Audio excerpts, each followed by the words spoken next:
Hello friends, இப்போ நீங்கள் பார்த்துருக்கிறது பார்த்தீங்கன்னா ஷிப்பில் இருக்க க்ரூவோட லாண்ட்ரி பாயிண்ட்டு தான். இந்த பாயிண்டில் வந்து பார்த்தீங்க அப்படின்னா க்ரூவுக்கு மட்டும்தான் வந்து லினன் வந்து பர்சனல் லினன்ஸை வந்து வாஷ் பண்ணுறதுக்கு 24/7 வந்து எப்போயுமே வந்து லாண்ட்ரி வந்து ஓப்பனில் இருக்கும். இதுக்கு முன்னாடி நான் வந்து பார்த்த ஒர்க் பண்ண ஷிப்பில் எல்லாத்தையுமே வந்து பார்த்திங்கன்னா லாண்ட்ரி வந்து மேக்ஸிமம் வந்து 7 இல்லை 8 மிஷினுக்கு மேலே வந்து இருக்கவே இருக்காது. இங்கே வந்து மொத்தமாக நான் கவுண்ட் பண்ணி பார்த்தேன். அதில் மொத்தம் 47 வந்து லாண்ட்ரி வந்து ட்ரெஸ்ஸு வாஷ் பண்ணுறதுக்கும் 47 ட்ரையர் வந்து செப்பரேட்டாக எல்லாமே வந்து கீழேயும் மேலேயும் வந்து வச்சுருக்காங்க.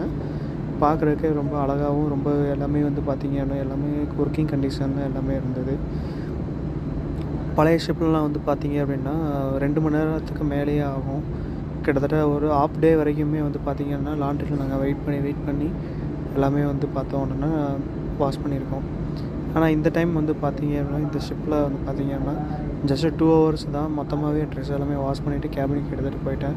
இதிலே வந்து பார்த்திங்க அப்படின்னா மொத்தமாக வந்து அயர்ன் பண்ணுறதுக்கு எல்லாமே வந்து பார்த்திங்க ட்ரெஸ்ஸை வந்து இங்கேயே வச்சு ஃபோல்ட் பண்ணி எடுத்து கேபினுக்கு கொண்டு போகிறதுக்கு எல்லா ஃபெசிலிட்டிஸுமே எல்லாமே இருக்குது.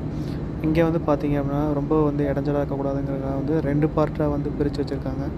அதான் ரொம்ப ஹைலைட்டேமோ. இதில் வந்து பார்த்திங்கன்னா ஒரு இதுலேயே வந்து பார்த்திங்கன்னா மொத்தமாக வந்து எல்லாத்தையும் டம்ப் பண்ணி வச்சுருக்க மாதிரி இருக்கும். ஆனால் இங்கே வந்து பார்த்திங்கன்னா இந்த ஷிப்பில் வந்து எல்லாமே ஹைஜீனிக்காக எல்லாமே வந்து ஸ்பேசியஸாக வச்சுருந்தாங்க. பார்க்குறதுக்கே ரொம்ப பிடிச்சிருந்துச்சி. ஓகே ஃப்ரெண்ட்ஸ், நெக்ஸ்ட் வீடியோவில் பார்க்கலாம். தேங்க்யூ.